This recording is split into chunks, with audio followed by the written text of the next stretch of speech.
exactly how the Rockwall Hawks wanted to head into their district schedule of the 26-16 season as they beat Irving MacArthur 63-7 on Friday night. Now they are 2-1 starting the 2016 campaign. Everybody there, Chris Curtis here for your Rockwall Sportscenter Heat Hawk update from my partner Primary Hawks, Steve Deere. And Steve, a very, very fitting way to end the non-district portion of the Hawks schedule on Friday after a 63-7 whooping from Irving MacArthur. And offense finally started to click now, huh?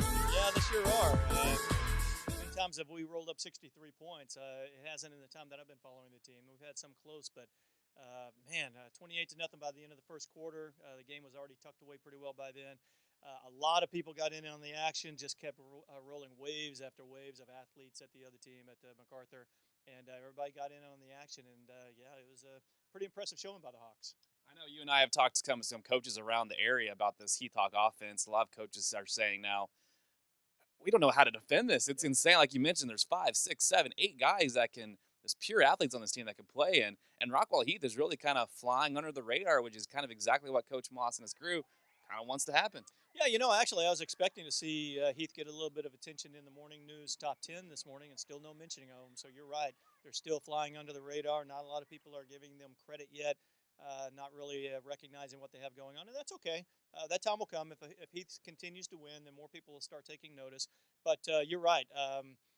When you say 5, 6, 7 guys, that's on any one play. I have talked to some coaches from other districts. I know some guys over in Wiley, for example, and they tell us, when you only have a week to prepare for this offense, it's virtually impossible. You just can't do it.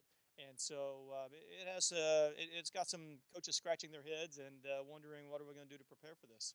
Now, when the season began, were you expecting 2-1? I know I was kind of expecting 2-1 to start the season. Were you expecting this to happen? 3-0, 1-2, 1-2, 0-3? What were your expectations for these non-district portion of the schedule? Well, if you ask Coach Moss, he'll say 3-0 because he's never going to concede a game. And probably 2-1 would have been what I would have expected. We knew Wiley East was a really tough team. We knew that we would play tough with them. But I kind of expected Wiley East, especially when you're breaking in an entire new offense.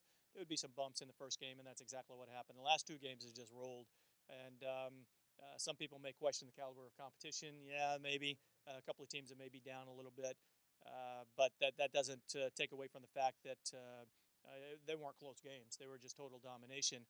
And that attests to not only the fact that the players are getting more used to the system is starting to click. Defense is still playing at a very high level, only gave up 1 touchdown last week, only gave up 1 late touchdown the week before, so the defense is playing their usual really stellar.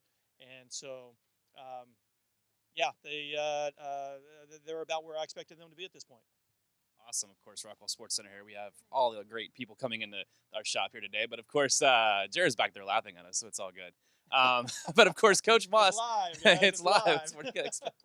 Of course, Coach Moss has to be happy about his team's 63-7 victory over Wiley East. We're a little distracted here, of course, over Irving MacArthur on Friday. Let's take a listen to what he had to say about his team's dominant victory on Friday night. Yeah, it was a great week of practice leading into the game. We weren't quite sure what kind of team we'd face as far as, we know they had a lot of athletic ability, but there really wasn't a true test for them for us to see kind of how good a team they were. But we did feel like we were the better team. And our coaches, boy, I tell you, our coaches have done a great job preparing our players. Great week of practice, offensively and defensively, just all around. And the kids were prepared and ready to play. All right, Steve. Well, non-district is officially in the books. It's in the back burner. We can move on now to the old fun District 11 6A. He's first 6A district game ever in 6A. So, of course, first on the docket is none other than Robert E. Lee High School, which will not be a walk in the park. Of course, here we go. So, what are you looking for in the Red Raiders of Robert E. Lee on Friday night? Well, you jump out of the frying pan and into the fire here. The district is going to be tough, and the Hawks better be ready. Robert E. Lee, it's not the same Lee that we've seen the last several years. In the last 3, 4, 5 years, this is a first team to 55 type win. They're known for their offense, very little defense. Not so much this year. They've got a new coaching staff over there. Clayton George came over from South Lake Carroll. He was an assistant over at South Lake for a number of years. Brought a new system and brought a winning attitude and winning culture from South Lake with him. And they're playing with kind of a renewed purpose over there at Lee. They're actually playing defense. They've played a fairly tough schedule themselves. The first several games of the year, and they're 2-1. Dropped a close one Friday night to a very good Nacogdoches team out in East Texas. They're only giving up an average of like 16, 17 points a game, so they're playing good defense. They've got good athletes. If you look at the roster and you look at who is playing significant minutes for the team, it's like they've got a cookie cutter here. We got another 6'1" guy, weighs about 200 pounds, 220 pounds, 210 pounds, that can run like deer. They've got great athletes. Now, they've got a lot of turnover. They only had like 3 returning players on both sides of the ball, 3 on defense, 3 on offense. But the ones that they do have are very good. Chance Amy is their quarterback. He's a senior, returned from last year. Big kid, 6'3", 210, runs about a 4.5 40. Dual threat. He can run with it. He can throw it. He's got good wide receivers. And then they've got one of those really iconic East Texas named running backs, Ladarius Wickmore. He's only a sophomore, but he scored a ton of touchdowns on the JV team last year for them. They've got big expectations for him. Another big kid, 6'3", about 190, and he can run also. I think he's probably considered one of the top sophomore running backs in the state. So they got some athletes. They're big, they're fast, they're aggressive. Yeah, they're trying to break in a new system, a new coach over there too, so they don't have as much experience as the Hawks do. I think the Hawks probably, in my opinion, the Hawks probably should win the game, but it ain't going to be easy. It's going to be tough. Lee's going to come in here expecting to give them all they can handle. Of course, there's always something in the water over there in East Texas. It Yeah, seems like they churn athletes every single year, so it's going to be a tough competition here for Mickey Moss and his crew. Let's hear what he has to say about his team's chances against Robert E. Lee. Well, a much improved team. Clayton George coming from South Lake Carroll. Clayton has really made a difference on that team, kind of turned their outlook around and the way they approach the game of football. He brought a lot of coaches with him. They're doing a lot of South Lake stuff, both sides of the football, offense and defensively. And he's got them playing well. They struggled this last weekend against a great Nacogdoches team who's done really well this year. But East Texas is tough football, and I know they're gonna be a big challenge for us. They've beat Corsicana pretty good.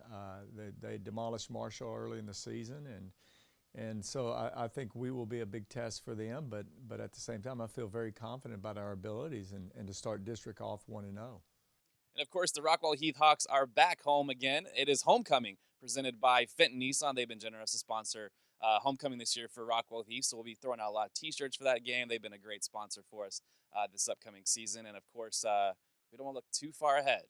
I know it's next week, but it's the Heritage I-30 Classic. It's Rockwall versus Rockwall Heath. A lot of people around town are already starting to talk about that. The buzz is building. I know Billy's excited about it. We just mentioned him in the update a little bit ago, and I think you two are going to have like a little bit of a bet going on between who wins this game, right? Yeah, he mentioned that. Something you can go listen to hear what he had to say. I told him that perhaps on our side we can give the Rockwall fans the day off if they win the game. So the whole Heath Hawks can just give them the day off and not require them to come into work that day. So I don't know, something like that. We can talk about it next week. But again, that is paint his head red. It didn't work. I don't know. Wasn't a fan of that, but. Obviously, that game's going to be very excited, presented by Heritage. We'll do something fun next week. Of course, we'll be back on our set next week, so that'll be fun to get ready for the Heritage I-30 Classic with Rockwall and Rockwall Heath. But, of course, first and foremost, it's Rockwall Heath versus Robert E. Lee.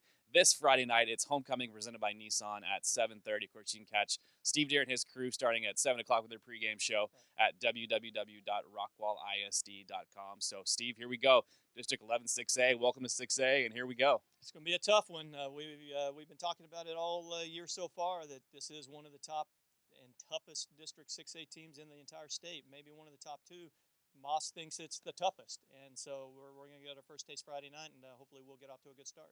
All right, let's rock and roll. It's 11 6A. It's www.rockwallisd.com. Hope to see you out for Homecoming 2016 this Friday night at Wilkerson Sanders. We'll see you around, everybody, and don't forget, go Hawks.